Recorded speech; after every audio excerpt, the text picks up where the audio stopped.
Alrighty. Welcome to Switching Reels. Yeah, welcome to Switching Reels, Connor. Yeah. That was fun. Yeah. I guess. Let's go talk about this thing. All right. So, What did we watch? Yeah, we watched.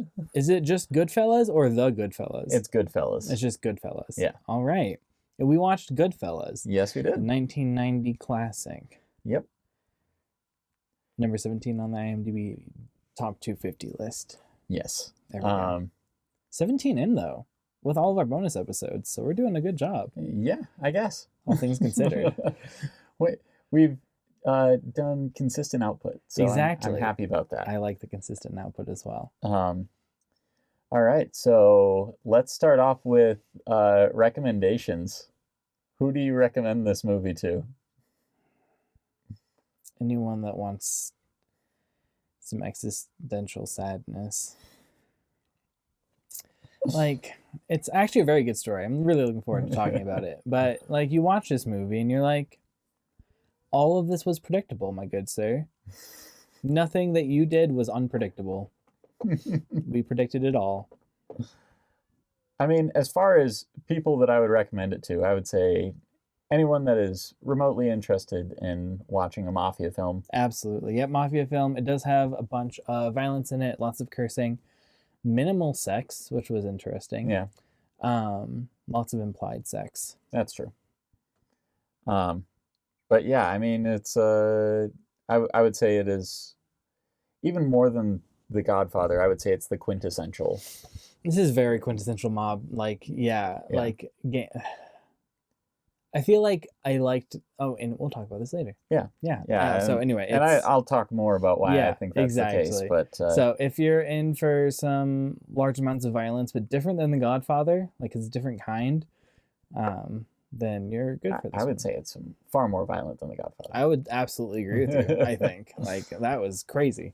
So we reached the question that question. Yeah, I'm curious to hear what you have to say about this. It is a really well done movie. Like all of the plot and points and everything carries you through, and very compelling characters. The characterization is great. So I would say it totally deserves its place on the list. Okay. I may not necessarily like find it the most enjoyable movie, but even that, like, I'm like, there's part of me that's like, no, this was an enjoyable movie too. Yeah. I don't know that I would watch it again. Okay. Yeah. But it absolutely, I think, deserves to be where it is. Okay. Yeah. I mean, I would probably agree. Yeah. I mean, if I have one issue with the movie, it's that and I understand why they did this, and we will talk about more of it on the other side of the spoiler wall. But the one issue I have with it is it feels like some of the story is kind of choppy, where it'll just be like, we see... You had to catch up yourself. You had to do a lot of work in this movie. Yeah. It feels like a lot of like instances in the characters' lives, and we just watch these instances together, and that's what creates the whole. Another slice of life, but it's a weird slice of life. It's multiple slices of life that's supposed to make up the full life. Exactly. Yeah. So, yeah. Yeah, I would say it absolutely deserves its place on the list. Yeah, completely agree. For me, this is an enjoyment probably of 9. Nice. That's reasonable. And I would say that technical, I would also put it at about a 9. Yeah. And the only reason I would knock any points off is there are some very clear continuity errors that can break you out of the scene if you're watching closely. Yeah, no, I totally agree. So on mine, I'm going to technical first. I think I'm only going to put it at around an 8. Okay. The dialogue, which is very important, is difficult to make out without, like... It doesn't feel like it was mixed as well as it could have been. Okay. I feel like I was straining a lot more for a lot of the dialogue, and it does take a lot of work for me to go and like watch it. But on the other side, characterization is fantastic. All of the set design is fantastic. It's very immersive. Like you feel like you're just watching a movie, like, and the culture creation is gorgeous. So enjoyment, My heart says a 7. I feel like it deserves an 8. And so we'll go a strong 7, light 8. Okay, yeah, that's completely fair.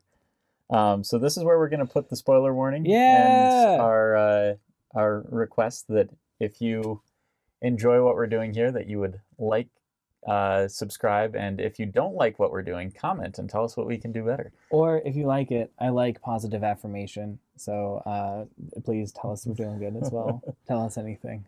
Absolutely. All right. Good. Into the summaries. Yeah. You want to go first? Yeah, I'll go for it. Nice. This is the story of Henry and Karen Hill. Specifically Henry, as he grows up in the mafia, has his time there, and then promptly exits. Very promptly. And goes into the witness protection program. Valid. Yeah, that's nice and easy, straightforward. So we follow. Yeah, nope. Henry wants to be a mobster, and he is. But that doesn't go well for him, and so he stops after ratting all of his network out. Yep. Yeah, it's this one I don't think could fit into anything more than a really bare bones summary. Yeah, because there's so many pieces. Again, like it's a very scene driven movie, so like you see a lot of different stuff. You see him killing people, you see him doing odd jobs, you see him blowing up cars, you see him going and creating a cocaine network, you see him going and having affairs with random women and having children and trying to separate. Well, they're not random. Women aren't random. That's true. Not for him. Well, no, I mean, like, there's Janice, which she enters the scene kind of randomly. Very fast. That being said, he stays with Janice for a while. And then then he goes to prison, and his wife tells him, "I don't want you to see Janice anymore." And he's like, "Okay." Yeah. And then we never see her again. Nope, not at once. But her friend, who we've met earlier in the movie, Sandy, then becomes his basically packager for his cocaine stuff. I was wondering if we had seen her before. Yeah. So that makes sense. Yeah. But yeah, I would say like what this movie does really well is it really, and I noticed this right at the beginning, it pulls you in to kind of feeling like you are getting a glimpse into somebody's life. Absolutely. Very And not so. just a person's life, but sort of a culture that we don't really interact with. Yeah, it's very insular, and you really get that feeling. I feel like this one, like, normally you want to do your best to, like, not tell, but show. But this one, like, the dialogue and the time skips being told to you was, I think, really helpful. Yeah, I mean, I think part of it was the fact that Henry's voice, and I'm partially that's just on Ray Liotta's acting, but part of it is also just the way it was written. Like, it feels like it's more immersive rather than less. Yeah. Which is tough to do. Exactly. I've written a decent amount of scripts. I've read more scripts. No one can write dialogue that draws you in like that. No, or really voiceover good. dialogue. Absolutely. That draws you in. No, like he did that. a really, really good job with it. Both he and Karen, I think, did a really good job with the couple pieces that we had from Karen as well. Yeah, absolutely. Completely agree with that. Initial reactions, I like... The word you've been using is traumatized. Yeah, I have been using traumatized because I do like all of this is predictable. Yeah. It's like we understand what's going to happen once Henry starts going down these roads. And you're like, I just have to set myself up for sadness the entire movie. You don't get a break.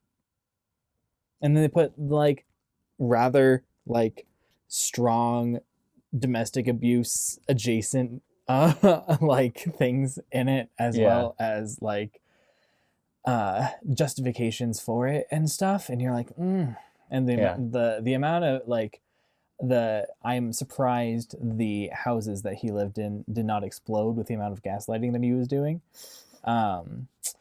So That's a terrible joke. So that's like, and the way that he laughs, that broke me out of my immersion a few times. I don't know. I know what you're talking about, and it has bothered me on certain watch throughs, and in other ones, it's made me like feel like I understand his character a little bit more. That makes sense. It's very strange. No, and I feel like if I did watch it again, that I would probably feel that way as well. Yeah. But yeah, generally I watched it. I was like, okay, no, I can understand that this is technically excellent, but I don't know that I want to watch it again. Fair and it's enough. not the same way that like I almost want to go and watch Schindler's List again, even though it is just actually traumatizing. Like Right, that, yeah. Like that destroys your heart. This one I'm like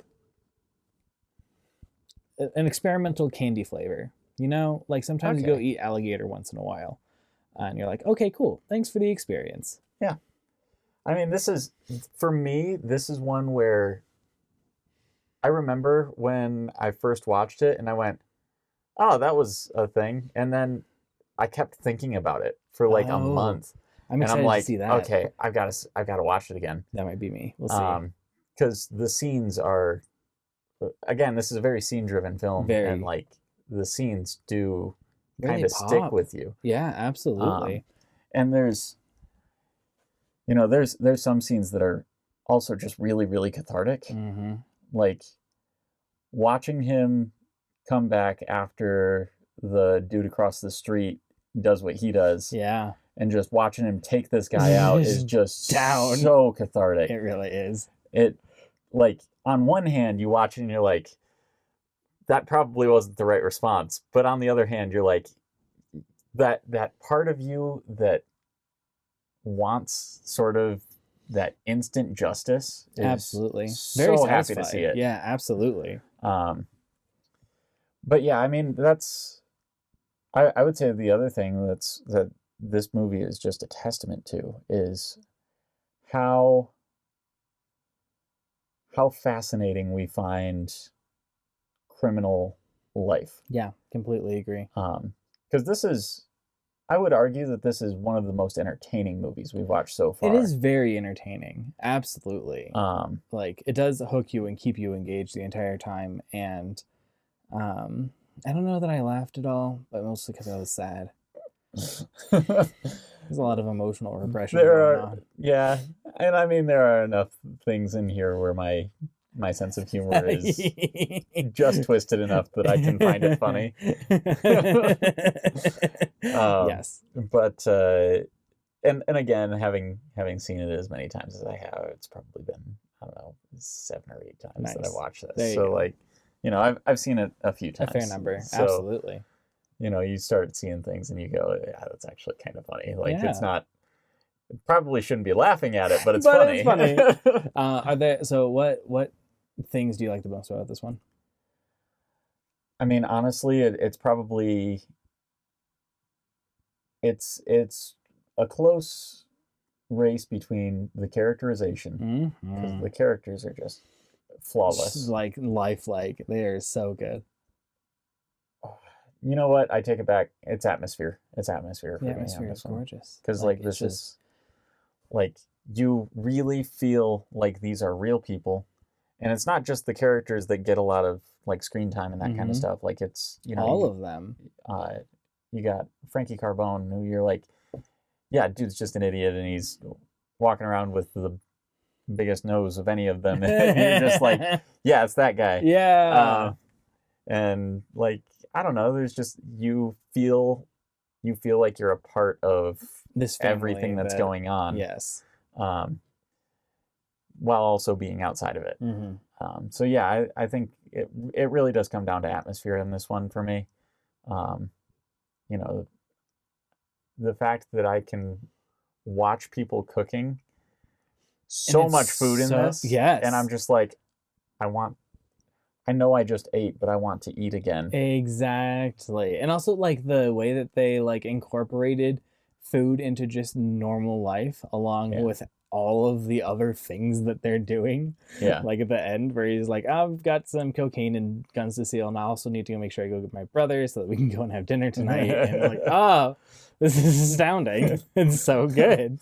Feel sorry for the poor guy. He's been staring at helicopters and tomato sauce all day. Exactly.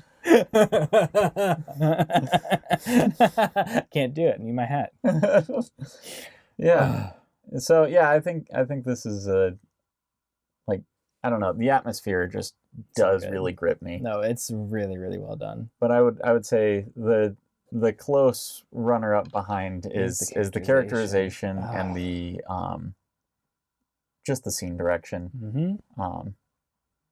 You know, even characters that we get one scene with. Spider. Well, yeah.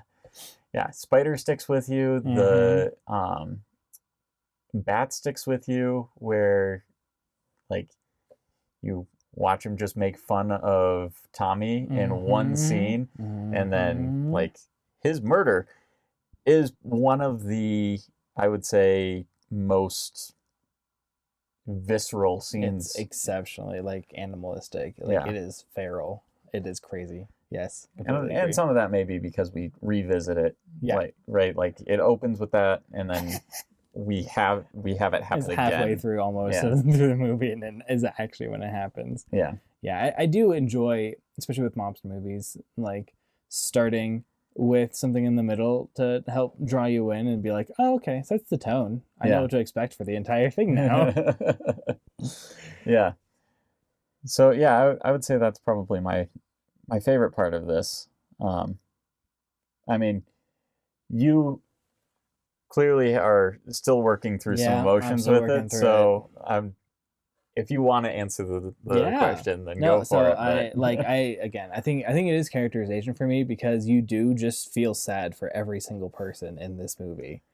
I don't. I know you I kind of do. feel like they deserve it. Okay, that makes sense too. But like, it's the idea that Henry was pulled into this just from like seeing it. Like it was he grew up in a culture where this was the better option. Yeah. At least to him. And like it did provide security. I was thinking the entire time through this movie, I was like, oh wow, these guys are providing the same service as the government, just slightly more extreme. And they do say that pretty explicitly at one point. That's what the feds could never understand. Exactly. Like we were just looking out for people that couldn't go to the cops. Yeah.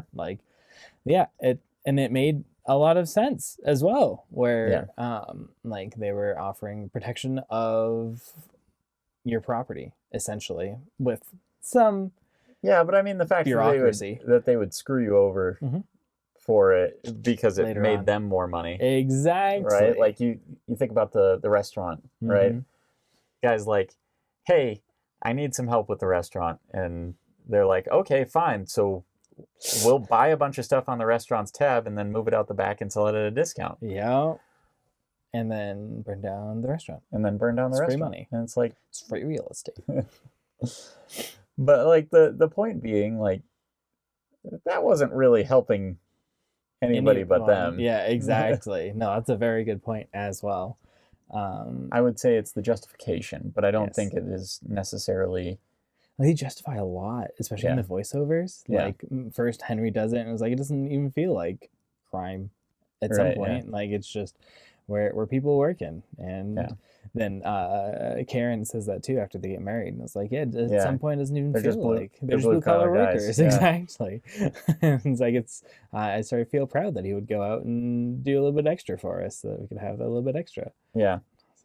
Whew. But like that was so interesting, because I feel like a lot of people can resonate with the idea of, yes, we know this is bad. We knew at some point this was bad, but you do it for so long that you're like, it's regular now. You don't really think about the morality of it any longer. Yeah.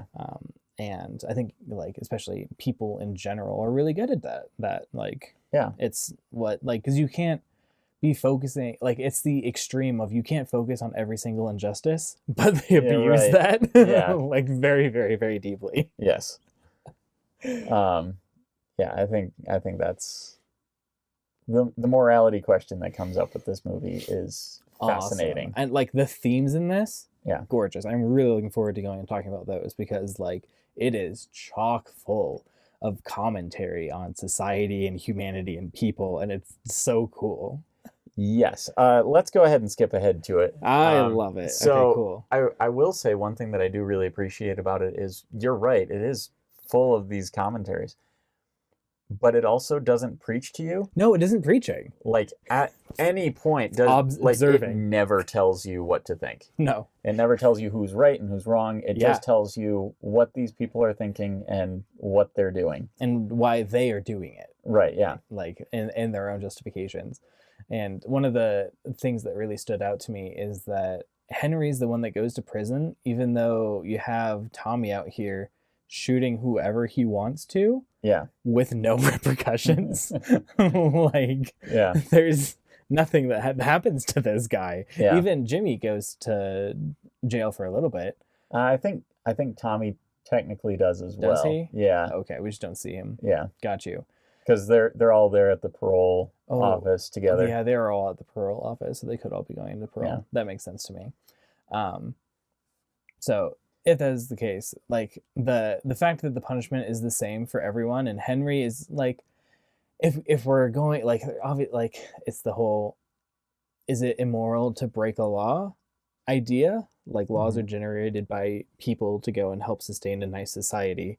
Right. And there are probably things that are objectively bad, like killing people, but like, is stealing from cars and trucks illegal? Is blowing up immoral? Is blowing up personal property immoral as compared to murder? Yeah. And so at least in the movie, to me, it was like society doesn't care. It doesn't matter. Well, and we see a lot of the ways that this idea is allowed to be perpetuated by the fact that through the entire movie, the majority of the presence of the cops is just being paid off. It's just being paid off. Constantly. We see them get paid off with cigarettes and money. Yeah, the cigarette bust at the beginning. We see them paid off when, well, we don't see them paid off, but we hear about them being paid off when they come to search the house. We see them paid off when he's running drugs inside the prison. Yep. It's prison guard, but it's still it's the authority, you know? Yeah. Like, and the fact that it's sort of reinforcing this idea that morality is really just what you like. Something that is wrong morally is just something you can't pay your way out of. Which we see a lot in this. Yeah. Like the what got them caught the first time? Why did they go to prison? Selling the cigarettes. Oh, going to prison. Yeah. That was I'm spacing it. Wasn't the really big heist? Because that happens after they're out of prison. No, it wasn't the heist. I can't remember. I'm sure it'll come back to us here. Yeah. In a second. Speaking of things that got away from us, in the Matrix episode, the word I was looking for was conventions. Oh. Which you don't remember the context most likely, so I won't. breeze past I'll go it. listen But to the last episode and I'll be like, conventions. I see now. Gotcha. So yeah, sorry. Go ahead. No, you're good. I actually can't remember what my train of thought was here. We're still on themes though, and it's still just like we're seeing cops are just there to be paid off. Yeah. And authority is just there to be paid off. There's some times where justice happens, but it's only, like you were saying, when something so immoral happens that you can't get out of it. Yeah. Well, and we see some indication of that earlier as well, with Paulie saying, hey, you did what you had to when you were in prison, but now that you're out, stay away from the garbage. Yes, exactly. Because that's something you can't pay your way out of. They went down to Florida. They beat up a guy whose sister was part of the FBI. It was the FBI typist. Yeah. And she went up to the FBI because she works there. Yeah. And turned everybody in. That's what it was. It was random. He was like, yeah, it could have happened to anyone. Yeah. Essentially, that was the vibe that I got from him. Yep. It was just so interesting. Yeah. Oh. The other thing that I found really interesting in this watch is the themes of family. Yeah. Um, especially when you watch the different ways that people interact with their families. Mm-hmm. And the like biological family versus the mafia family. Yeah. Like, well, I think one thing that was really interesting to me was the fact that Karen stayed married to him through the entire film. yeah. Um, we see Jimmy's wife in the background a lot. Like she shows up just here and there, but for the most part, he's not really Completely attached. Yeah, absolutely. And Tommy is explicitly unattached. Explicitly unattached. I settle down every night and I'm free in the morning. But like you kind of compare that with what is like say Paulie. Anytime that he is somewhere that he's not conducting business, he's with his wife. Yep. Like constantly. And it's really, really interesting to watch sort of that dynamic, especially when we get some of Karen's inner monologue stuff. That's actually some of my favorite voiceover in the film because she does just seem to have a different perspective on all of this than Henry does. Absolutely. And we don't see it as clearly, but I would say it's the view of someone that is sort of unwillingly a part of this life. Absolutely. Like she doesn't like she mentions that like I know most of my best friends would just break up with a guy if they handed him a gun, but I can't lie, it turns me on. And right. That's like that's why she's there. Like this life still excites her. And for a little while she uses the justification of I don't really know anything to stay around even though she totally knows what's going on. Right. Yeah. So completely I mean agree. There's a lot of other themes that I'm kind of spacing on. Yeah. Tommy's got his whole thing with race, which I don't know if we want to get into that. Did he? Oh yeah, you talk about his thoughts with Sammy Davis Jr. And he is the first to say the N-word. Oh, that is true. If anybody's going, I mean, Henry does a few times as well. Yes. But and I find it interesting that he's also the one that ends up killing Stax. Yeah. I don't feel like there is enough here for me to say what consistently. Yeah, exactly. But there's some vibe there, and I would agree with that completely. Yeah. I am glad that he died. I did not like him and his complete moral like it's interesting that you say that because most people, myself included, think that he's a terrible human being, but also just find him so charismatic and fascinating to watch. He's charismatic. But I love him being on screen. I just don't like him as a person. I don't like, and I think that's probably it. Like he's a great character, great actor. Yeah. I don't like people that can't be reasoned with, and that was the simplest solution.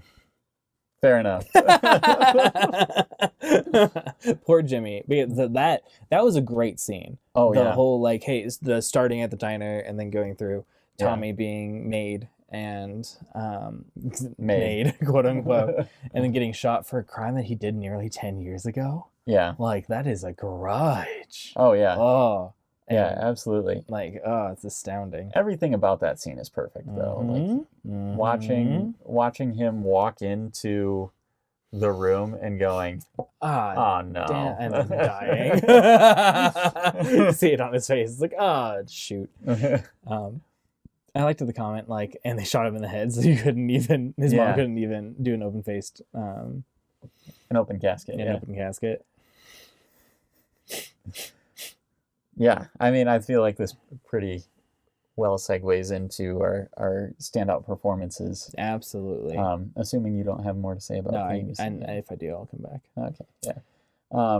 I mean, I can't think of anybody in this that did a bad job. No, I don't think like there is no two fighters versus a Star Destroyer here. Like, Yeah. they're all of the characters are great and they act fantastically. Yeah, and I would say the people that are probably the best actors are also the ones at the forefront. Mm-hmm. We don't rising stars not included, like Samuel L. Jackson. Yeah, I was about to say, I was like, that was Samuel L. Jackson. Yeah. Yeah. He had a very minor role, but at that point in his career, he wasn't very well known. In the 90s. That's crazy. I guess that is 30 years ago. It's the early 90s. Well, yeah, it was 90. Yeah. So that's crazy. Yeah. He's always been a thing. Like in our lifetimes. Yeah, exactly. Like he's already been well established up to this point. Yeah. But this was 5 years before I was born. So like that's crazy to think about. Did De Niro have a following up to this point already? Oh yeah. I mean, he had a lot with Scorsese. He was a big part of the I'd say the section just after the American New Wave. That's film history, so like Connor sees my eyes glaze over just slightly. Just very broad strokes. In the 60s, all of the studios were going, oh no, we don't know what to do. Nobody's going to the movies anymore because we're churning out the same thing kind of, yeah, every single week. Well, let's give a bunch of money to these guys that are fresh out of film school and see what they can do. And they made a whole bunch of experimental stuff that was just really good. And that's where we saw a lot of the like huge directors that we know today, like Francis Ford Coppola or Martin Scorsese or George Lucas or any of those guys. Mm-hmm. They all came out of that. So cool. And so, yeah, Robert De Niro was kind of a favorite actor in a lot of, I would say, just post American New Wave stuff. So that's really awesome. Yeah, I love that. It's a good history lesson there. So yeah, that's the broad strokes version of it. That's a good. I like those broad strokes. Those were well done. Thank you. But yeah, Robert De Niro was great. Ray Liotta did an incredible job. Mm-hmm. I am ashamed that I don't know the name of the actress for Karen Hill. Me too. Because she is fantastic. She did so well in this movie. The thing is, I can't say that I have seen her in anything else. So I don't know that I have either, obviously, but I wouldn't have remembered if I had. And then, Joe Pesci is always fantastic as well. Joe Pesci? Joe Pesci? Yeah, he was Tommy. Oh, yeah. You know him from Home Alone. Barely. I've seen that movie. Oh, you're right. Yeah. He's great in that. Yeah. Okay, cool. Far more terrifying when you think about the fact that movie was made after Goodfellas. After Goodfellas. Oh my gosh. That would have been some great dissonance for anyone that had watched Goodfellas first and was watching this kids show with their family in the movie theaters, and they're like, oh, is this going to take a turn at any point? It's kind of like watching Samuel L. Jackson in any kids film. Yeah, in any G. They're like, when's the dialogue going to change? Exactly. I know something's going to happen here. He isn't yelling at anybody. Exactly. But yeah, I would say just fantastic performances all around. I completely agree. Even Martin Scorsese's mom did an incredible job. Absolutely. She was so good. Being a director's mom, she did. Yeah, and actually, she is one of my favorite characters in the movie because she just, anytime she's on screen, she's like, I'm happy about this. Exactly. I'm glad you came to visit. I'll make you some food. I'll make you some food. Get yourself a girl. Mom, I have girls. Yeah, that was really, really well done. Yeah. And I liked the masking of very uncomfortable situations with laughter through the entire yeah. thing. Like, as soon as something intense happens, there is someone laughing to try and break the tension. Usually. Usually. Yeah. Like, it's true. Sometimes on the one-offs, you don't have, like, one-on-one Yeah. interactions, obviously, you don't really have that. But Yeah, like Bats, yeah. where everybody's in on killing him and Yes. nobody's laughing. No one is laughing. They're all very annoyed at him. Did they kill his wife? Whose wife? Bats. No, she just so we don't find out if he's married or anything like that, but everybody else has left. He's just sitting in the bar by himself and he's talking to Jimmy. Sorry, I meant the guy that was, for no better terms, busting Jimmy's balls about the money. Oh, yeah, Morey. Yeah, there is no indication that they kill his wife. Okay, good. She seems nice. Yeah, the last line that we hear about it is with Jimmy telling Henry, like, just tell her that he ran off with some broad. It's like, all right, well, I guess that's gonna be your. Sounds nice. Yeah, Jimmy pulling out his, like, sadistic side near the middle of the movie, like, didn't throw me off guard, but I was like, oh wow, okay. Yeah, so, sure, Tommy will just go kill people, but, like, yeah, Jimmy is paranoid as heck. Well, yeah, and some of that was because of the events that happened, right? Exactly. Like, the fact that he bought a car after a giant heist. What do you think this is? Yeah, which is a very good point. Yeah, absolutely. And that, I also think, just kind of showed some of De Niro's range. Yeah. As much as I loved, he hit it too. As much as I loved the performances of just about everybody in here, I'd say outside of The Hills, we don't see a whole lot of range from many people. Yeah, they do their characters perfectly. Yeah. But De Niro is able to go, like... He goes from, like, this gentleman criminal to, like, this terrifying, like, and he looks sort the of same force too. Like, you understand that his presence has changed. Yeah. But, like, he as a character hasn't. Like, he looks the same basically through the entire movie. Yeah. But, like, his demeanor and his, like, how he ages some toward the end, and somehow that makes it creepier. Very creepy, actually. And adding the glasses, was just so good. Like, also, all bad things happen in Florida. Because that's why they get caught the first time, and that's where Henry would have died if he had gone to. I don't think all things bad happen in Florida. It's going to Florida means bad things happen. Yes, Florida man, before Florida Man existed. Yeah. It's crazy thinking that there were no computers and stuff in this. Oh yeah. For some reason, like, it felt like this would, like, have... I don't know why. It felt more technologically, like, forward than a lot of other ones. Maybe just because they mentioned phones so often. But well, they go through the 1980s, and I don't think PCs were super popular until the 80s. In the 80s, yeah, it was like 90s where they started hitting. That's my understanding. Not to mention the fact that with these guys, the reason they're talking about phones all the time is you don't want to have a phone in your house because it's a problem. It is a problem. Anyone can hear that thing. Yeah. In the age when we still had to tap the wires. Whenever they said, I thought it was common cops, it was actually the narcs. And I was like, narcoleptics. And I was like, oh, wait, no, it's narcotics. I got it. Right, yeah. I think I'm ready to move on to technical things, if you are. Too. Let's do it. All right. Into technical. Camera work. So, really fascinating thing, just as far as ground that this movie broke. It was the first movie to use, like, extended Steadicam scenes. So, for example, the most famous one is them going down through the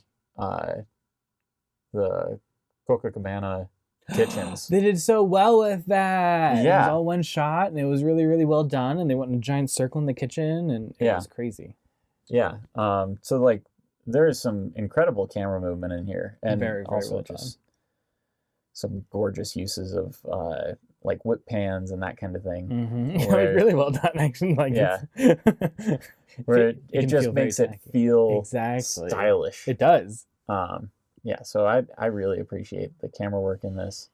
The transitions didn't feel jolty, especially since they paired that with voiceover a bunch of the Yeah. time, which I thought was really, really cool. I liked when they did do some, I would say, intentionally choppy editing. Mm-hmm. I wonder how much of that was a result of less than reliable editing equipment. Because this is How back. did you edit with? Actually, that's probably a blooper Yeah, kind of thing. yeah. Like, I want to go over. I'll go and film A you. giant machine that was likely to drop frames, like really likely to drop frames. You have to cut out the pieces and stitch them back together. Mhm. I hate that. Ooh. Yeah. Yeah. Thelma Schoonmaker was crazy talented editor. She died like, I don't know, 3 years ago, something like that. Yeah, so sad. Yeah. Good job, though. You're doing great work with the technology you have. Yeah. Whew. But yeah, I would say as far as technical, that's about all I got. So other technical, the blood was great. And the choreography all felt real. Oh yeah. Like there were none of these deaths that felt weird. Yeah. It's like, no, that person should have died from what just happened. And it's Yeah. crazy that they're a real life person that didn't die Yeah. from this. Like the one exception I have is there is a scene or there's a shot with Stax where he kind of like stands up before he falls down. And that feels weird. yeah. But everything else, I'm like, yeah, that person is dead. They're very just dead. dead. Exactly. The dialogue is fantastic. I loved the, like, you really only get a really good juxtaposition of the kind of dialogue that all of the insular group has versus maybe like what we would define as regular people when they're talking with the FBI agent at the end. Yeah. And they are like talking these very clipped, like subtext, very like filled sentences. And this guy is like, and that's exactly how I felt at the end of this movie because and this is to the movie's credit, like the way that they all spoke, like with the repeated of things and like relying a lot on the tone and the context to get across what they're actually trying to say, is just so interesting. Oh yeah, I mean, there's a lot of times when they'll ask the same question like 3 or 4 times in a row. Exactly. Just until they're sure that whoever is they're talking to is picking up what they're laying down. Exactly. Jimmy is really bad about it. Yeah. With the guy that bought the car. Yeah. Whew. Yeah. No, completely agree. So yeah. So poor Spider. You just can't hear things. Spider is probably the only shot, and then Spider is probably the only character in this entire film that I actually feel bad for. Like, it's so sad when he dies. Like, if it was anyone else, he wouldn't have died. But it was Tommy. Dang. Yep. That was so sad. That was me. I got shot. Oh no. Oh my gosh, and it's a parallel a little bit. Oh yeah. Like with Bats. Like Tommy, like no matter what, Tommy still wins at the end, but like Bats was the one to go and start the antagonism the first time with Tommy, and then Tommy comes back and kills him. This one, Tommy starts the antagonism and then just gets a little bit back. That's interesting. But he still kills him. I didn't pick that up. Every time I see that, I see it as more a reflection of Henry when he was parking the cars. Me too. But that as well. Like, because connecting it to that then as well. Like, Henry could have died if Tommy had existed at the same time as Henry. Like, He did exist at the same time as oh, Henry. yeah, but like with the same kinds of age different. Oh my gosh, and status differences. It's Yeah. so weird. I really like Yeah. Polly. And Polly was a respectful mobster. yeah. I feel like I'm probably missing something with sort of the changing of the times. And I feel like that every time I watch this, Mhm. where I'm like, I feel like it's saying something about the way that things used to run versus the way that they run now. But it's very much not Godfather level of it. Yeah, You know? like- It's just kind of The an Godfather, observation. The Godfather is a war between Old and old new. and new. Exactly. This one is not that. No, I think like you summed it up really, really well at the beginning, where this movie doesn't preach at all. Like it Yeah. is just observations. Like it is very slice of life of this mobster boy through his life and the Yeah. different people he has to experience, and it just identifies the culture change between the old and the new guard Yeah, really well. yeah, and it even includes some of the way that the old guard is sort of still in control. Mm-hmm. Yeah, because they always pay Despite- it back up to Polly. Right, yeah. They always pay it back up. The time when they kill Tommy, Mm-hmm. like that's very much a casualty of that old versus new thinking. Yeah, Um, like this is just, we had to grin and bear it because right now we did not have the power in that situation. right, yeah. Like, those were the Italians? Yeah. The Italians just didn't stand for it. Yeah. And that was, they had the power still. They could do that. Yeah. Yeah, he's gone. He's gone. Yeah. He couldn't, we did all we could. Yep. But yeah, I think this is one of those movies that the more I think about it, the more I enjoy it. Yeah, no, and like I loved the depth in this movie. Yeah. Like the amount that it gives you to think about is really, really cool. Like, Yeah. It's just the emotional weight that it put on me specifically. Yeah. I'm like, it was worth it, but I don't know if that I would put myself through it again necessarily. Well, that's a great transition into our next question. Have you seen the next film that we're Before going to we watch? get to that, mafias are the original MLMs. Have you seen What is next week's film? One Flew Over the Cuckoo's Nest? No, I've heard things. I Yes. don't know how many things, just some things. Yeah. My mom watched it in secret when she was like 9. Oh no. You should not watch that movie when you're 9. No, that's what I've heard. Her parents Not did not that know it- that she was watching it, but she was it's able to not- stick behind a chair for the It's entire not time. like Godfather or Goodfellas level of like, hey, you shouldn't watch this when you're 9, but it's still pretty. it's still not. Double check with her that this was the one, but I'm pretty sure it was. All right. So yeah, we'll be back with the next episode after we watch that. I'm super stoked. How do we Yeah. end this?